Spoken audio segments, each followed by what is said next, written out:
ప్రాణ నష్టాన్ని జీరో చేయాలి. ఎందుకంటే శవాల కోసం ఎదురు చూసే పార్టీ ఒకటి ఉంది మన రాష్ట్రంలో.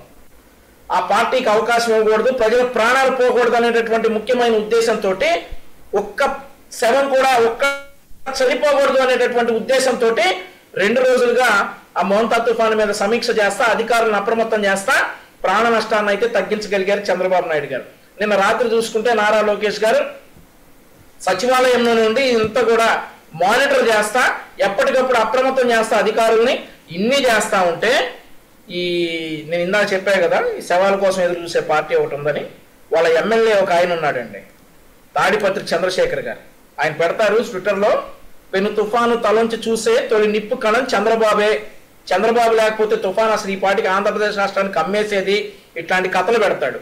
అట్లాంటి కథలు పెట్టినటువంటి ఇతని నేను మాట చెప్తా, ఫనీ తుఫాన్ అని చెప్పేసి మే 3, 2019 శ్రీకాకుళం జిల్లాని అతలాకుతలం చేసింది ఫనీ తుఫాను.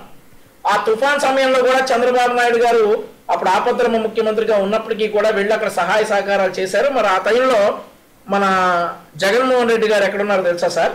అవెంజర్స్ సినిమాకి వెళ్ళారు సార్. సో వాళ్ళు చెప్పాలి. ఇక ఇంకో విషయం చెప్తాను సార్. ఇక్కడ మరొక విషయం ఏంటంటే, ఒకసారి ఇప్పుడు రాయలసీమ సైడ్ ఏదో వరదలు వస్తేనో ఏమో పొలాలు మునిగిపోతే జగన్మోహన్ రెడ్డి గారు చూడటానికి 15 రోజుల తర్వాత మంచి సెట్ వేసుకుని చక్కగా టెంట్ వేసుకుని ఆ టెంట్లో ఇట్లా నుంచుని ఆ పొలాలను చూసేసి ఒక ఫోటో దిగి వచ్చేసారు. ఆ కథలే ఇక్కడ ఉండవు. గ్రౌండ్ స్థాయిలోకి మా నాయకులు వెళ్ళారు, మా కార్యకర్తలు వెళ్ళారు, అధికార యంత్రాంగం పనిచేస్తా ఉంది. ఈరోజు ప్రజలు చాలా సంతోషంగా ఉన్నారు. నేను మీకు ఒక వీడియో షేర్ చేస్తాను వర్మ గారు, చూడండి. ఒక న్యూట్రల్ యూట్యూబర్ చేసినటువంటి వీడియో నేను మీకు ఒక వీడియో షేర్ చేస్తాను. ఆ వీడియో మీరు వీలైతే ప్లే చేయండి. ఒక న్యూట్రల్ యూట్యూబర్ షేర్ చేసినటువంటి వీడియో అది. ఈ రోజు ప్రతి ఒక్కరికి కూడా తుఫాను ప్రాంతంలో ఉన్న ప్రతి ఒక్కరికి నిత్యావసరాలు వెళ్తా ఉన్నాయి, వేడివేడిగా భోజనం వెళ్తా ఉంది. ఈ రోజు మొదటి రోజు తుఫాను ప్రాంతంలో ఉన్నారు కాబట్టి ప్రభుత్వం ఏర్పాటు చేసింది భోజనం. గతంలో ఉందా సార్ ఈ పరిస్థితి? గతంలో మరొక విషయం ఇక్కడ చెప్పాలి సార్ మీకు.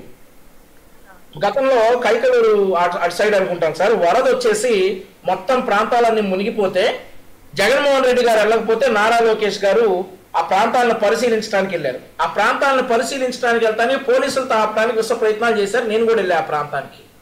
ఏమీ దొరక్క ట్రాక్టర్ సార్, నారా లోకేష్ గారు ట్రాక్టర్ డ్రైవ్ చేస్తా ఉంటే సైడ్ అయి పక్కకి వెళ్ళింది. ఆ పక్కకి వెళ్ళిన కారణంగా నారా లోకేష్ గారి మీద కేసు పెట్టారు. ట్రాక్టర్ సరిగ్గా నడపలేదు అని చెప్పి, ట్రాక్టర్ నిర్లక్ష్యంగా నడిపారని చెప్పేసి కేసు పెట్టారు.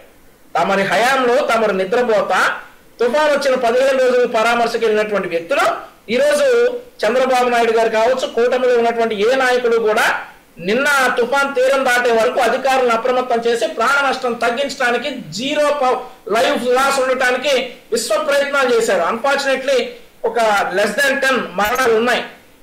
ఇక్కడ పల్నాడు జిల్లాలో ఒక మహిళ గోడ కూలి చనిపోవడం, అలాగే కొబ్బరి చెట్టు కింద నుంచున్నటువంటి ఒక వ్యక్తి మీద కొబ్బరికాయలు పెట్టి చనిపోవడం, ఇట్లాంటి ఇన్సిడెంట్స్ ఉన్నాయే కానీ నిర్లక్ష్యంగా ప్రభుత్వ నిర్లక్ష్యం వల్ల ప్రాణాలు పోయిన సంఘటనలు ఈ తుఫాన్లో, ఏదైతే ఈ మోంతా తుఫాన్ విషయంలో ఒక్కటి కూడా లేదు. That is the reason Chandrababu Naidu గారు ఒక అడ్మినిస్ట్రేటర్.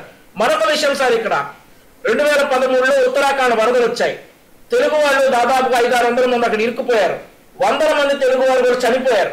చనిపోతే చంద్రబాబు నాయుడు గారు అమెరికా పర్యటన నిర్ధాంతరంగా ఆపేసుకుని ఆంధ్రప్రదేశ్కి వచ్చేప్పుడు ఉమ్మడి ఆంధ్రప్రదేశ్లో బొత్స సత్యనారాయణ గారు, ఆయన ట్రాన్స్పోర్ట్ మినిస్టర్ గాను సంథింగ్ పోర్ట్ఫోలియో గుర్తులేదు కానీ చంద్రబాబు నాయుడు గారు రాజకీయం చేస్తా ఉన్నారని అడిగాడు.